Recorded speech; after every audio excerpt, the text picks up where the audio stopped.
sobre esse conflito entre as duas Coreias tem ligação desde o Japão, que dominou o país em 1910, quando eles exploravam os coreanos e proibiam a cultura deles, o idioma, e proibiam até nomes coreanos, e eles queriam em si colocar uma cultura japonesa num território coreano. E assim chegou a Segunda Guerra, em que o Japão pegou soldados, recursos e coreanos para facilitar eles para a guerra, mas acabaram perdendo. E nesse meio tempo, a União Soviética, iniciando já a Guerra Fria, dominou a parte norte do país e os Estados Unidos a parte sul.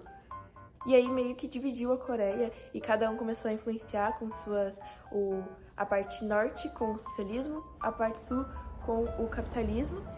E aí dividiu, tanto que criou o Paralelo 38, que foi a divisão das duas Coreias. O socialismo acabou indo pro comunismo por causa do próximo presidente, que foi o Kim Il-sung, e na parte sul, o Syngman Rhee. E a partir desse momento, ambas as Coreias queriam se unificar, só que não daria certo porque eles tinham propostas opostas e causaria, muito conflito. Mas o norte, com os socialistas, acabaram se destacando por causa que eles já tinham um suporte econômico e militar mais desenvolvido. Só que Stalin, que estava na União Soviética no momento, não concordou com isso porque ia ter um conflito direto com os Estados Unidos, podendo agravar a guerra ainda mais. Só que, vendo com o sucesso da Revolução Chinesa, em que a União Soviética dominou a área e os Estados Unidos não teve muita interferência, eles tentaram arriscar achando que eles não se defenderiam também nas Coreias. Só que teve uma reunião da ONU e eles até falaram isso, que seria como um dominó.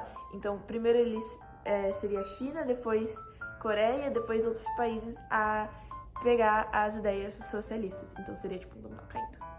Só que aí juntou a China, as Coreias e a União Soviética para atacar a região sul, e eles realmente conseguiram, tanto que eles dominaram, ficou só um perímetro de pulso na área da Coreia para os capitalistas, para os Estados Unidos, só que a ONU teve, em defesa do território do sul, uma reunião que convocou um exército para defesa do país. Então, e aí a maioria desse exército era composto pela própria população do sul, os Estados Unidos, a Turquia, a Austrália, Tailândia, entre outros países que, como era um exército da ONU, tinha uma diferente composição. E com esse exército, eles tiveram um ataque muito bem sucedido, eles conseguiram recuperar o território, passaram o Paralelo 38 e conquistaram até Pyongyang. E eles tinha um general chamado Douglas MacArthur, que ele queria, com bombas nucleares e tal, que conseguissem até dominar novamente a China.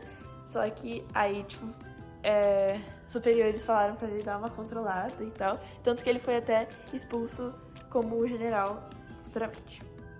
Só que, como a Coreia do Norte voltou a perder, eles convocaram novamente os chineses e foi um exército muito forte, tanto que eles conseguiram recuperar novamente o território. E eles ficaram mais ou menos ali no Paralelo de 38, e aí eles construíram trincheiras dos dois lados, o que sustentou 2 anos de guerra meio que parado, por causa das trincheiras. Foi só em 1953 que eles criaram um anistício e definiram a fronteira ali mesmo como ficaram nas trincheiras.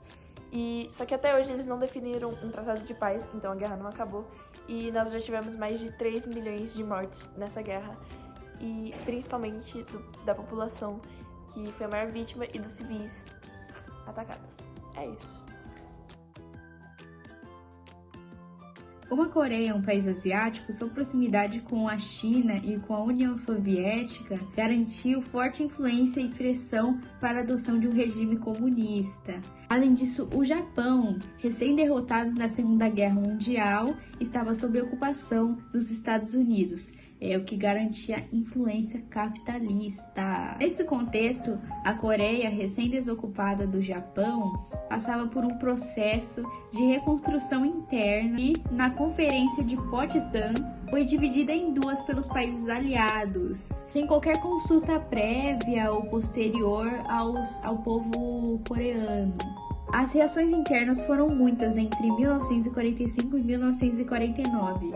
Greves, protestos, levantes populares, bagulho. Assim, as tensões entre os dois blocos antagônicos cresceram na Ásia e geraram mais rivalidade interna na Coreia. Em 1948, a ONU tentou organizar eleições livres para a unificação das Coreias, o que foi veementemente negado e combatido pela União Soviética.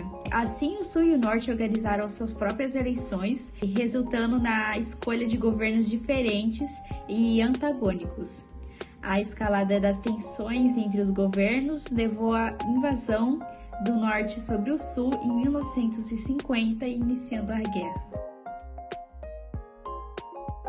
Oi, gente, vim falar um pouquinho sobre a Coreia do Norte. A Coreia do Norte é famosa por seus jogos em massa, que são exposições onde milhares de norte-coreanos executam danças altamente coreografadas, especialmente danças tradicionais e ginásticas, muitas vezes envolvendo ritmos simultâneos de movimentos.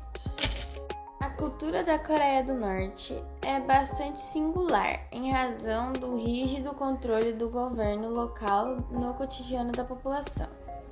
Em geral, o acesso dos bens culturais estrangeiros é proibido, como mídias diversas, obras artísticas e livros. A população tem acesso somente aos bens culturais produzidos nacionalmente, que seguem uma linha adotada pelo governo central do país. A repreensão cultural é muito grande na Coreia do Norte, que possui acesso limitado à internet. O país proíbe idiomas, vestimentas e gestos considerados ocidentais. Na culinária, destaca-se o consumo de arroz e vegetais. Já no esporte, o mais praticado é o futebol. Bom, gente, agora eu vou falar sobre os aspectos culturais da Coreia do Sul. Bom, a cultura tradicional da Coreia é a herança cultural e histórica da Coreia do Sul da Manchúria, antes da divisão da Coreia em 1945. Manchúria se refere à antiga região do Nordeste da Ásia, incluindo países como China e Rússia. Uma das culturas mais antigas do mundo. Os coreanos mantiveram sua cultura viva em uma variedade de jeitos. Na segunda metade do século XX, a Coreia foi dividida entre a Coreia do Norte e a Coreia do Sul, resultando em várias diferenças culturais que podem ser percebidas até hoje. Antes da dinastia Joseon, a prática do xamanismo coreano era muito presente na cultura coreana. A cultura chinesa teve grande impacto na cultura da Coreia em várias áreas, incluindo artes, escritas, literatura, religião, administração governamental, com coreanos moldados a esses modelos chineses. A cultura do país é herdada das tradições da antiga Coreia do Sul, que também foi influenciada pelas guerras e pela religião, como budismo, confucionismo, taoísmo e entre outros. Uma curiosidade sobre a Coreia do Norte é que, na verdade, ela se chama República Popular Democrática da Coreia, porque esse é seu nome verdadeiro e, na verdade, os Estados Unidos, nesse período de separação entre as duas políticas, os dois sistemas, acabou meio que oprimindo e tirando esse direito de escolha da Coreia e começou a chamar de Coreia do Norte. Então, é muito popular que você ouça Coreia Popular, que é o nome em que eles realmente desejam e não a forma em que os Estados Unidos passou a chamar. É isso, espero que tenham gostado.